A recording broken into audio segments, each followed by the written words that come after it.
All right. Hey there. Welcome to Tech 14's introduction to IoT. I'm so excited to have you join me on this incredible journey. Over the next few weeks, we'll be diving into the amazing world of connected devices. And trust me, by the end of this bootcamp, you will see the world around you in a completely different way. Are you ready to discover how everyday objects can become smart? Let's jump right into it. I am your facilitator, one of the facilitators, Oyindamola Dijabola. I go by Engineer Yinka, and my co-facilitator is Iggy Blessing. She is going to be joining us in one of the classes whenever I'm going to be rotating it. However, right, let's get started. What is IoT? Right? What is IoT? So, what exactly is IoT? IoT, which is Internet of Things. Think about this. Right now, you probably have a smartphone that connects to the internet, right? Well, IoT is all about taking the same idea and applying it to pretty much everything. Your coffee maker, your car, your doorbell, even your toothbrush. Yes, we have smart toothbrushes. IoT is essentially about making everyday objects smart by connecting them to the internet. But here's where it really gets cool. It's not just about connecting them, it's about creating a world where your devices can actually talk to each other, share information, and even talk to you. Imagine walking into your house and your lights automatically turn on. Your favorite music starts playing. Your air conditioning adjusts to the perfect temperature, and all because your devices detect or detected that you've arrived home. That's the power of IoT, right? So, how things become smart? Now, you might be wondering, how do we actually make every object smart? It's kind of like giving them a superpower. Think of it this way. Imagine if you could give your backpack the ability to see, hear, and think and communicate. That's essentially what we are doing with IoT devices. We are giving them three major superpowers. The first superpower, they can collect data. It's just like how you use your eyes to see what's around you. Your smart devices use sensors to gather information. For example, your smartwatch can sense your heart rate just like you feel your pulse with your fingers. Second superpower, they can send and receive information. Think about how you text your friends. IoT devices can do something similar. Your smart fridge can actually send you a message saying, "Hey, you are running out of milk, or you are running low on milk." How cool is that? Third superpower, they can interact with their environment. This is where it actually gets really exciting. Smart devices can actually do things based on what they learn. Picture this. If you walk into a dark room and the light automatically turns on because it detected your movement, it's like the room is welcoming you home. Like one of the building blocks of IoT. These are like the core components of an IoT system. Alright, now let's peek under the hood and see what makes IoT devices work. Every IoT system has four essential building blocks. Think about them Think of them as the ingredients in a recipe for making smart devices or making a cake, right? So the building block, the first one, sensors. These are like the five senses for devices. Just like you have the eyes and the eyes to see and the ear to hear. IoT devices have sensors to gather information from the world around them. They can detect temperature. Is it hot or cold? Light, is it bright or dark? Motion, is something moving? Sound, pressure, humidity, you name it. Sensors are constantly gathering data about what's happening in your environment. Two, actuators, right? If sensors are like senses, then actuators are like the muscles. They are the parts that actually do something based on the data that they receive. When your smart thermostat detects is too warm, the actuator turns on the air conditioning. When your security system detects someone at your door, the actuator might turn on the light or sound an alarm. Number three, connectivity. Uh, this is how devices talk to each other and to the internet. Just like you might use different ways to communicate, maybe your text calls or even use of video chats or video calls. IoT devices have different ways to connect also. They might use Wi-Fi, Bluetooth, cellular data, or even newer technologies. The key is that they can share information with other devices and with people. The fourth one is processing units. These are the brains of the operations. These tiny computers, we can call them microcontrollers or microprocessors. They take all the data and figure out what to do with it.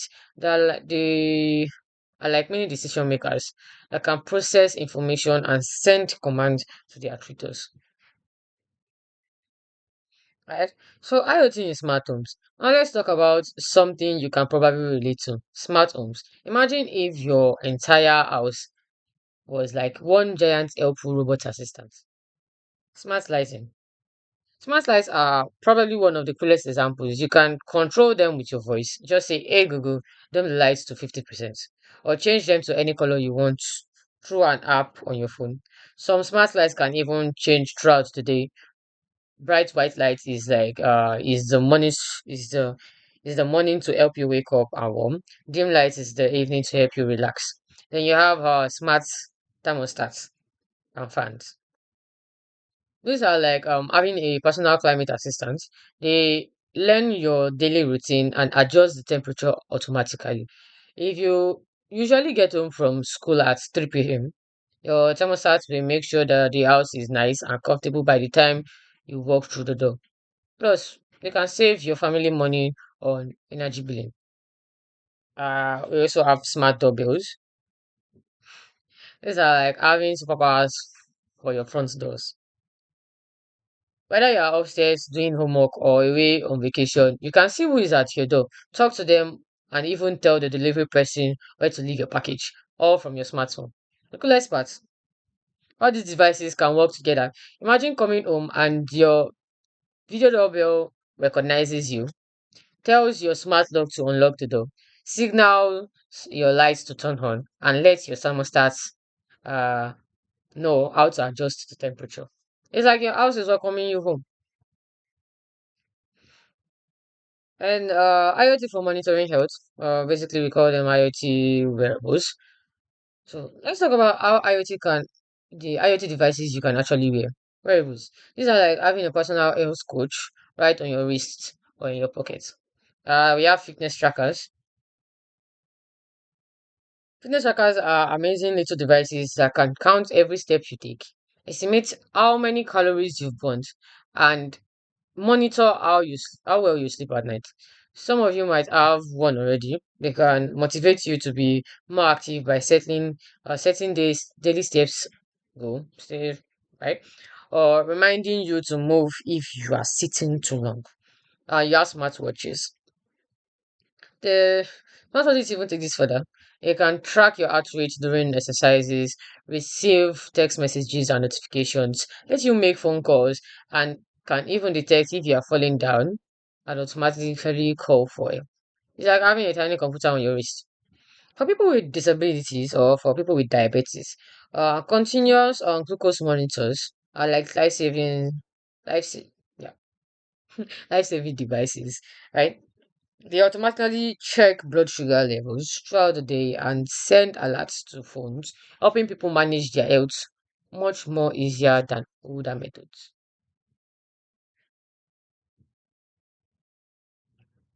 Alright, so IoT in agriculture.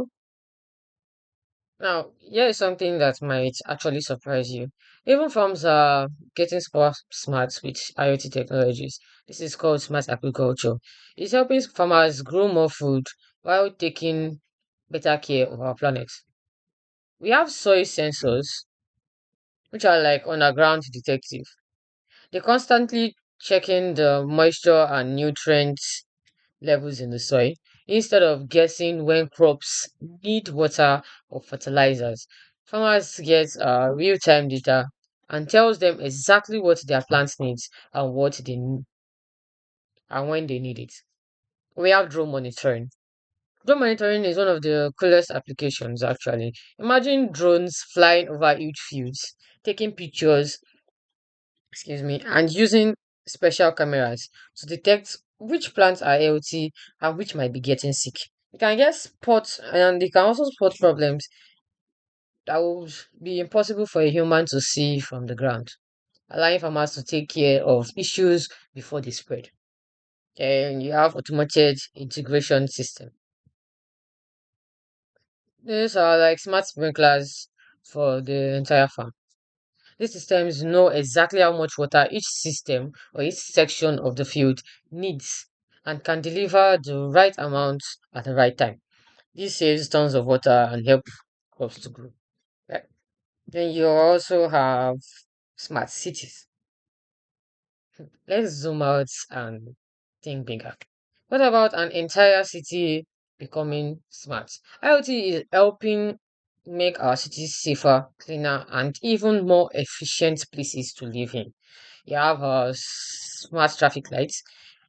These are like having traffic conductors who never get tired. Instead of changing on, right, excuse me, instead of changing on a fixed timer, these lights can detect how much traffic is coming from each direction and adjust in real time. If there is a long line of cars heading north but no cars heading south, the lights can stay green longer for the northbound traffic. This reduces traffic jams and help everyone get where they're going faster and safer. And you have smart street lights. This is knowing when to save energy. If no one is walking or driving on the street at 2 a.m., the lights can automatically dim to save electricity. But as soon as it detects movement, they brighten up to keep everyone safe. Then we have smart waste management systems. They're not that exciting, but it's actually really clever. Garbage bins can send notifications when they are getting full. So waste management trucks only visit bins that actually need emptying. This saves fuels, reduces traffic, and also keep our cities clean. Then the power of connectivity.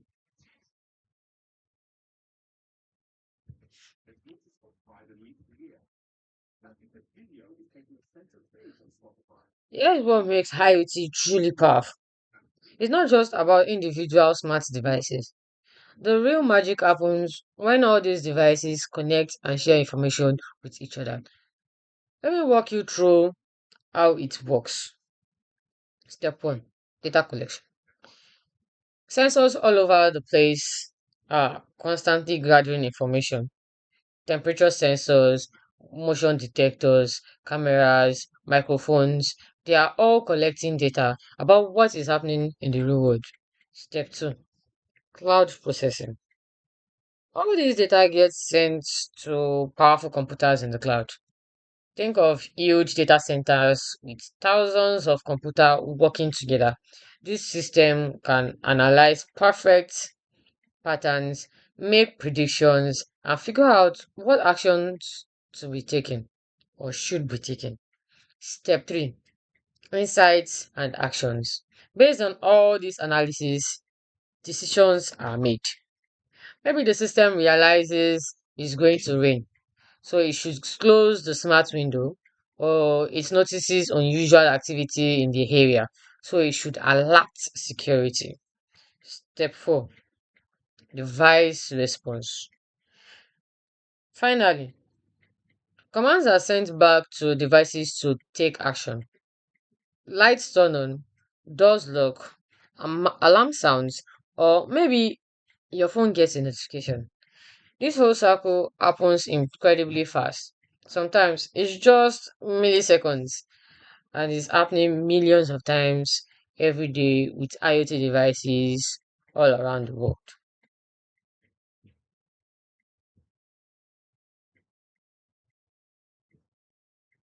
So, next steps, right? Wow, look how much you've learned in the first session. You've taken the first big step in the exciting world of IoT. I'm so proud of you for sticking with me through these concepts. Let's quickly review what we have discovered together. First, we learned that IoT is all about making everyday objects smart by connecting them to the internet. It's not just about connectivity, it's about creating a world where devices can sense, think, communicate, and act.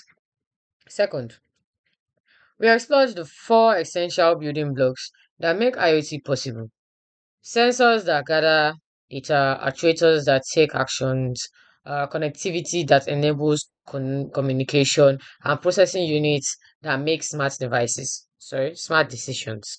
Third, we saw how IoT is already all around us in smart homes that make our lives more comfortable, in wearables that help us stay healthy, in farms that grow our food more efficiently, and in cities that are becoming more livable every day.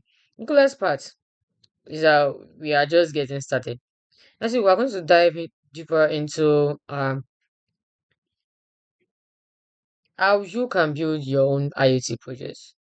We'll look at the tools and technologies you can use to bring your own smart devices or smart device ideas to life. Until then, I want you to look around you with new eyes. Start noticing the IoT devices around you, and maybe even imagine what other everyday objects could become smart. What problems could they solve? How could they make life better? Thank you for joining me this week, and I'll see you next time as we continue this amazing IoT journey together.